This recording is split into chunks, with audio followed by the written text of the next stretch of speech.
All right, so we are looking at the review, which said we would like to look at the United States and the Jamaica athletes, find the best fitting linear model for the men's 100-meter record as a function of year starting in 1970.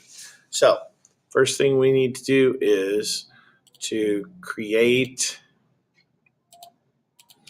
a set of only the Jamaican and U.S. athletes, or United States. So we're going to first start out by naming it. I'm just going to call it JU, Jamaican, United States. The data set is world record data. Variable name, nationality. We want the United States athletes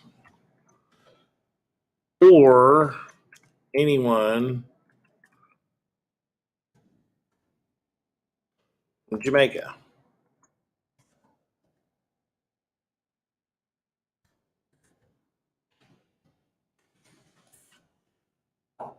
When we run that, we get 49 athletes from either the United States or Jamaica.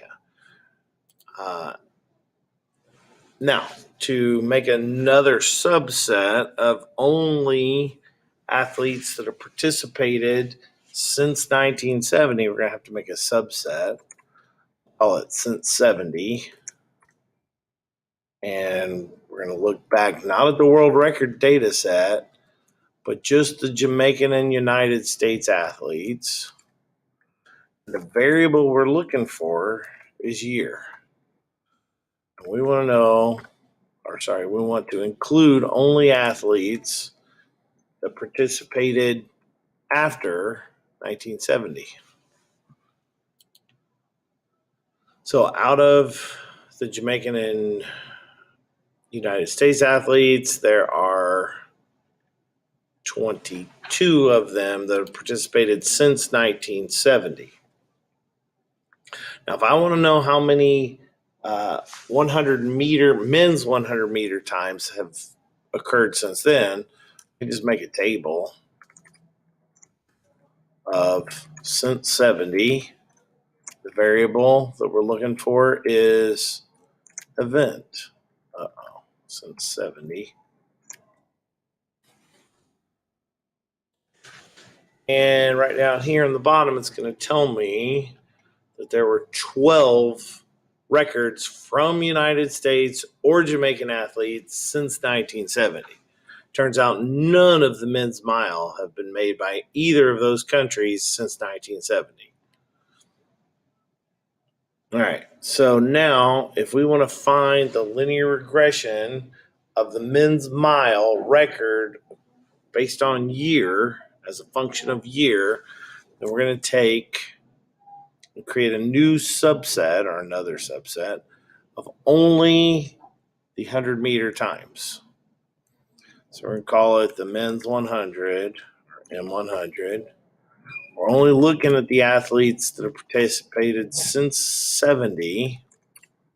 And the variable name that we're looking for is event. And that is the men's 100 meter. That narrows this down to 12 athletes. All right, so to create a scatter plot of that, we're just going to use plot. Do the M100, the men's 100, variable name year. And the men's 100, variable record.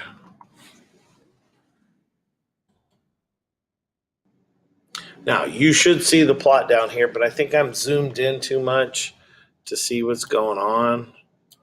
Maybe I could take one more try at it and see if it'll run. Okay, there's my scatter plot. So if I zoom in, it's right here.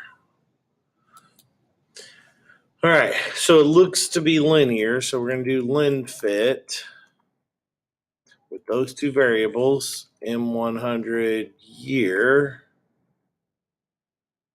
and M100 record. And you're going to see two things. Number one, the graph, the linear model that we're going to use to predict records based off of a year. Down in the bottom left-hand corner, the console window, I'm going to find my y-intercept, my slope, and my r-squared. And that's going to pretty much take us down to the bottom, except for residuals. If we wanted to predict the 100-meter time in 1983, predict the record in 1983, we're going to take at 1983 and plug it into the linear function. So it is 31.06 minus 0.011 times the year, 1983. We're going to find that that is 9.247. That's the predicted value. So if I want to find the actual value, in order to find the residual, I'm going to have to find the actual value. So I'm going to go back in here to the M100. I'm going to look for the year 1983. Nice thing here is you can sort this by from least to greatest or greatest to least to kind of help you out in finding things. Most of these years are in order anyway, so it's not a big deal. Sometimes they're not. So in 1983, the record time was 9.93. So we're going to go 9.93, which is the actual time, minus the predicted time of 247. That tells me my residual, which is 0.0683. That's pretty much all of Unit 4 on that there. Nice job.